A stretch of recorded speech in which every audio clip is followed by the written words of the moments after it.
Hey guys, sorry, I don't know what happened to the last live feed. It went down and it was really hard to bring it back up. But I'm exceedingly lucky right now. I'm coming back live with one of the members of the International Indigenous Youth Council. His name is Tomas Lopez. And Thomas, I want to just ask you a couple of questions. When did you first get involved with the Indigenous Youth Council? I first joined the International Indigenous Youth Council in September 2016. My parents were involved in the American Indian movement, and so they were involved in Mutiny in 1976, and so I was having trouble not being here, and so my parents said, well, the best way to get involved is by aiding them, so take them some supplies so that you know that you're doing something. And when I came here, I found like my whole family was here. So they pretty much were like, well, you should just stay instead of going back. I recently graduated from college, and so I was looking for a job at the time, and they were like, well, you found your job, there you go. So I had kept praying for a job where I could help my people, and the Creator gave it to me. So I came and I stayed here for about a week and a half. I went back to Denver, started a chapter in Denver, and then I came back here almost like a month and a few weeks ago, and I've been here ever since. Perfect. And can you talk a little bit about how life is for you, being someone who's native outside of here, when you're in general society? Some of the things that maybe happen to you that don't happen to someone who's able to live as they choose, no matter what their skin color or their beliefs. So I identify as Chicano. My people are Mexica, Otomi, Diné, and Apache, and then I'm Hunka Lakota. I've been adopted by the Shishangu Burnt Thigh Nation. My grandfather is Chief Leonard Crodog, and when I'm not here, going back into what I call the matrix is very difficult, especially not only just being as a person of color, but being an indigenous person who practices these sacred traditional ways and who was raised in a sacred traditional household. It can often be very isolating. It can be very lonely. It can be very difficult to be proud of who you are, especially when everywhere around you there are nothing but lies about you and stereotypes about who you are. And I've even been, when I remember being in high school, people would make comments like, well, Indians don't exist anymore. Or, oh my God, I can't believe you guys are still alive. And to hear things like that is not only insulting, but very degrading to your very moral being and your moral fiber. Many indigenous youth feel that backlash, they feel those scars, and so just like Aaron Wise said, the suicide rates, the drug addiction, the alcohol abuse, the sexual abuse runs rampant, not only in the tribal reservations, but also in our minority communities in general. Just many times it's not addressed. Being here at Osheti Shakoi, being here at Standing Rock, being here with the Hunkpapa people has reminded me to stand proud of who you are. Every single one of us comes from someplace. Every single one of us is indigenous to somewhere. And every single one of us has 1,000 ancestors behind us supporting us. So being here has reminded me to be proud of who I am and to hold my head high and to walk on behalf of the human race, not just my race. That's amazing. There's a couple of questions that come in. One person's just asked, what are your immediate needs or long-term needs? What can they do maybe to help you personally or the International Indigenous Youth Council? We're asking that everybody around the world continue praying for us.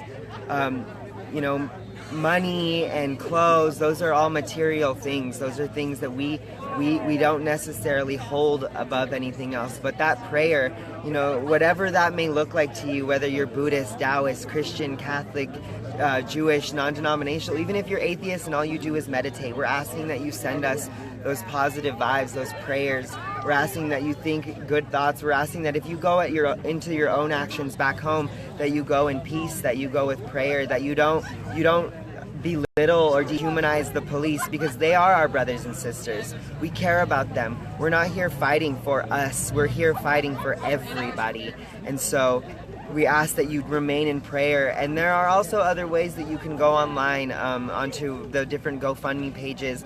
I just ask that you check your source and ensure that who you're donating to is legitimate, and that that way your donations are going to a safe place. You can also donate to the Standing Rock Sioux tribe here.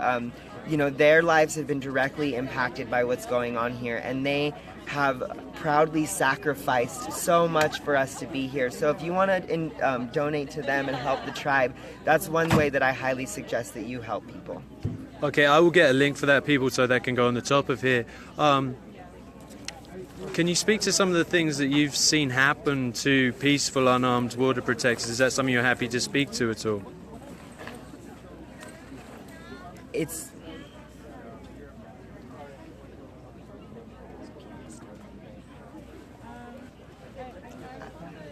I can't even begin to honestly say.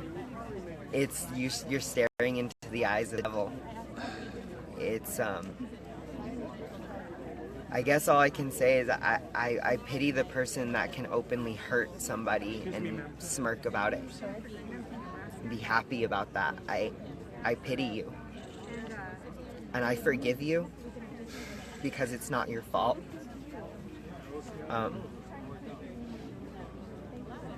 To brutalize women and children who are doing nothing but praying is a really disgusting act. And I hear the term terrorist thrown about all the time by America, and fingers being pointed at all these people.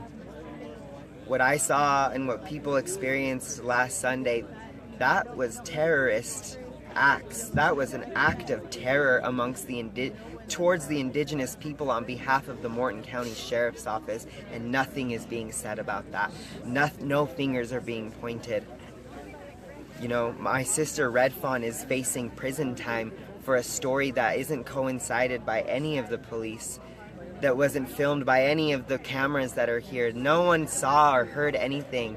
But one of the mercenaries that was hired by DAPL comes to one of our ceremonies, open fires on all of us, and the National Guard and the Morton County Sheriff takes him and protects him behind them. They're protecting these mercenaries. To protect and serve the people, that's what I thought it was, but they're not doing that. No charges were filed against this man. No stories were brought up against this man. This man is free, walking about, still putting all of my brothers and sisters, my grandmas and my grandpas, my lekshis, my unshis in danger. Where's the justice there? Wow, it was almost as powerful with what you didn't say when you were asked that question. I could see the pain and the suffering in you, and I feel that same pain and suffering. I was there with you. And I'm going to stand with you and document this as much as I can to show the world the story that isn't being shown. Just to end this on a good note, though, are you aware of what's happening all over the world today? I believe over 600 sites run by a group called Unify. People can go to Pray with Standing Rock and register for it. There's a worldwide, global, synchronized meditation and prayer. Yes, the International Indigenous Youth Council has decided to participate in that today at 2 o'clock. All I can say to that is thank you to everybody around the world who is standing with us. We've received even the smallest donations of people's tobacco from China, from the Philippines, from Mexico, from Colombia. We've received prayers from everyone around the world, and sometimes when we're here, we don't get the service. We don't have our phones and our Facebooks all the time, so it feels like no one's hearing us. But then we go back home, or we get these gifts from people, and we were reminded that there are people around the world who are here standing with us, who feel the same pain that we feel. American culture has a very deep root in rape culture, and here in Standing Rock, we believe that when we hurt our women, we hurt our Mother Earth, and when we hurt our Mother Earth, we hurt our women. So every time another layer of pipe is laid into that ground, our women feel the same way that they do when they're raped. We see our grandmother, our mother being raped here, and we're stopping it.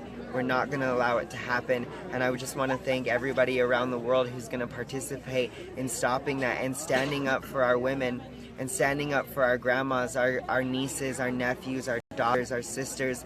And also, as men around the world, I'm asking all of you, help your sisters and your moms, uplift them, stop oppressing them. Help them rise up. It's not about making women better than us. It's about making them our equals. It's about standing next to them. It's about making sure that they have every opportunity that we have as men. So I'm asking my brothers out there to do that for your sisters, because when we help our women, we help our mothers, we help our earth. And if we can heal together in that way, we can stop this pipeline and we can stop the corporate greed that is attacking the indigenous way of life all around the world. Thank you. Thank you so much. Thank you. Brother, that was amazing. Thank you. Can I give you a hug? Yeah. Thank you. For everything, for being so wise and for being so strong. If you ever need to talk, I'm here for you. Thank you. Thank Your name, you. my brother? I'm Tomas Lopez Thomas Jr. Lopez, you are doing such an amazing job. Thank you. Stay strong. Take good care of yourself. And move it. Can I get a shot with you too?